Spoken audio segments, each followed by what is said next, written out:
بسم الله الرحمن الرحیم. السلام علیکم دوستانو، امید لرم تاسو روغ جوړ او خوشاله وي او ژوند په مزو کې به دوستانو. خر خپل زوم واده په دریمه ورځ باندې قتل کړو. ولې قتل کو؟ واجه سوا ګناه سره کړی و. دوستانو د ټولو معلوماتو باندې که تاسو ځان خبرول غواړئ، موږ ویډیو ځان سره تر اخره پورې وګورئ. او چې کوم ملګري موږ په چینل باندې نوي دي هغوی د موږ چینل مخه ځان سره سبسکرایب کړئ، ټاله نشان دی وي چې موږ راتلونکي معلوماتي ویډیو هغوی ته په اسانۍ سره ملاوي شي. دوستانو د واقعیا د لوړ دیر چکدرې ده چې اوس خر خپل زوم واده په دریمه ورځ باندې قتل کړو. واجه سره دومره غوندې زوم جعلي کالې جوړ کړو. لوړ دریمه ورځ باندې خپل پلار ته وویل چې دا خاوند مې چې دا دغه تاسو دوکه کړي دی، دغه ماته جعلي کالې جوړ کړی دی. دوستانو خر لګېدلی دی. زوم ته ټلیفون کړی دی. زوم چې راغلی زوم نه تپوس کړی دی تا دا کار ولې کړی دی. هغه ته چې ما مزدوري نه وه دې ټیم کې را باندې وخت سخت و، زه کور لرم، حجره لرم، هر څوک دا غواړي چې هغه ښځه چې ده هغه ښې کپړې وي، ښه کالای وي، زه به دغې ته کالا جوړم، ښه به ساتم.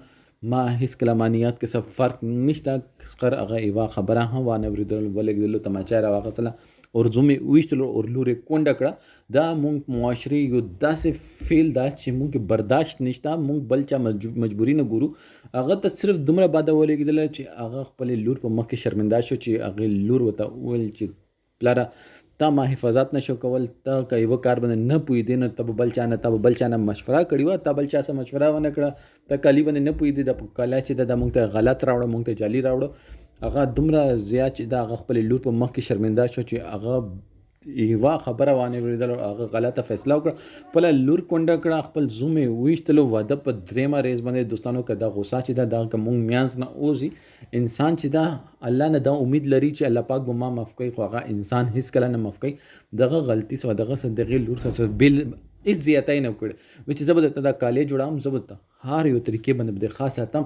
تا صرف دعا کوه د ښځه خاوند چې د یوه بل جامې دي او چې تاسو یوه بل په مخ کې دوی خپل ځانونه جامې وچتوي. دوستانو ډېر زیات د شرم مقام ده چې ښځه خاوند ته پکار ده چې دوی یو بل رازدار وه.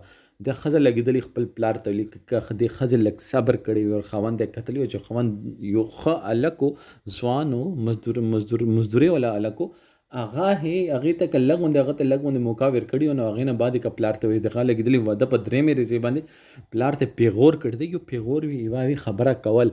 ور چې کله پلار ته تیزه شوي نو پلار ته دومره غوسه وي راغلې، زوم یې راغوښتې او زوم یې قتل کړی دی.